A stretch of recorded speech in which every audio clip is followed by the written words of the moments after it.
వచ్చావా? రేయ్, నువ్వు ఇంకా ఆయాసాయే డేట్ చేస్తున్నారా ఏంటి? అబే అలాంటిది లేదే. ఏంటి నిజంగానా? మంచి తగ్గింది.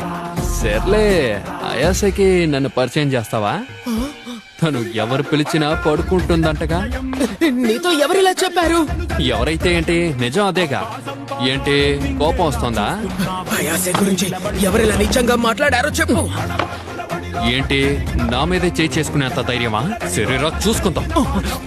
తన గురించి ఎవరు నీచంగా మాట్లాడారా అని అడిగాను. మోమో అలాంటి అమ్మాయి కాదు, తను బంగారం లాంటిది. పుకార్లు పుట్టించడం చాలా తప్పైన విషయం. వీడికి పని చేయలేదు, నన్ను వదిలేయ్.